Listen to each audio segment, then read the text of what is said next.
રમેશભાઈ, શું સમસ્યા હતી અને કેમ આવેદનપત્ર આપવામાં આવ્યા છે? હું અત્યારે આ આણંદ જિલ્લાની અંદર સામાજિક આગેવાન તરીકે ને વડોદરા ભીમ આર્મીના પ્રભારી તરીકે એક આવેદનપત્ર મારા આણંદ જિલ્લાના 7 તાલુકામાં જે સીઝરોએ હેરાનગતિ ત્રાહીમાં કારો કેર વર્તાયો છે તેના માટે આજે આ બધા સાથી મિત્રો આણંદ જિલ્લાના તમામ તાલુકામાંથી આવેલા છે.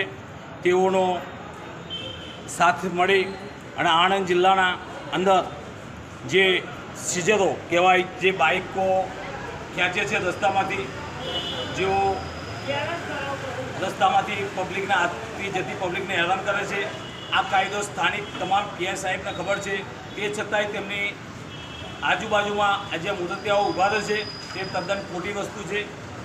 તે આપણે આણંદ જિલ્લાના કલેક્ટર સાહેબશ્રીને એક મૌન વ્રત ધારી કરી અને તેમને આવેદનપત્ર આપ્યું છે.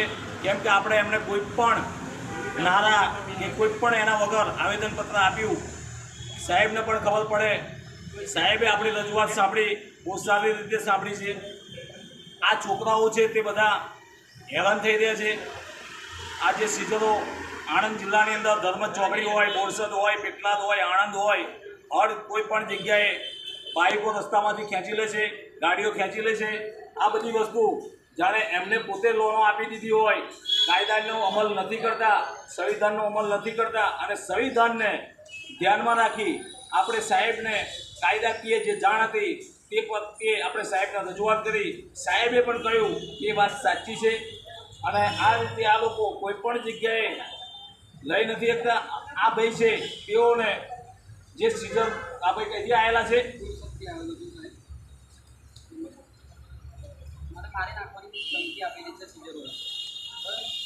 શું છે તમારું નામ?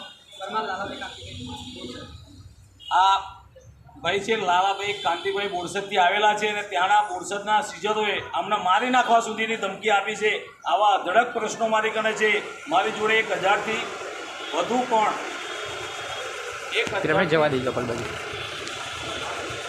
1000થી વધુ પણ મારી જોડે મેટરો આવી હતી અને તમામ મેટરોમાં આ સીઝરોએ ત્રાહીમાં કરી નાખ્યું છે.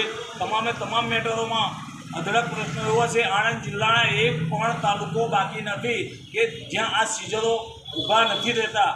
એટલે અત્યારે અમે અહીંયા જિલ્લા કલેક્ટર સાહેબશ્રીને એક લેખિતમાં રજૂઆત કરી અને આપ્યું છે.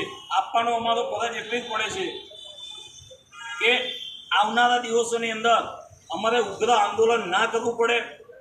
તો પહેલાં અમે એક સાહેબશ્રીને ધ્યાન દોર્યું છે. આ આવેદનપત્રથી સાહેબને જણાવ્યું છે કે સ્થાનિક તમામ પોલીસ સ્ટેશનોમાં, આણંદ જિલ્લાના સ્થાનિક તમામ પોલીસ સ્ટેશનોની અંદર આ અમારી રજૂઆત પહોંચાડો, કાયદાકીય સંવિધાનનો અમલ કરો અને કાયદામાં જે બાબા સાહેબે જે કાયદા ઘડ્યા છે તેનો અમલ કરો. કેમ કે આ સીઝરો ગુંડાગીરી ઉપર ઉતરી પડ્યા છે. બેન દીકરી પાછળ બેહાડીને એમના ભાઈઓ જતા હોય, એમના પતિઓ જતા હોય, તેઓની સાથે હમણાં મારી ઉપર મોકલાઈથી એક ફોન આવ્યો હતો. મોકલાવથી જે ફોન આવ્યો હતો એની અંદર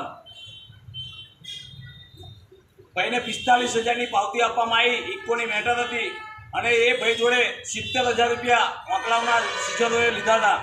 આ તમામ મેટરો આપણે પોલીસ સ્ટેશન સુધી પહોંચાડી છે અને આ લાઈવના માધ્યમથી, આ મીડિયાના માધ્યમથી તમામને મારી આણંદ જિલ્લાની જનતાને એ જ કહીશ કે તમે પણ જાગો. તમારે જાગવાની જરૂર છે.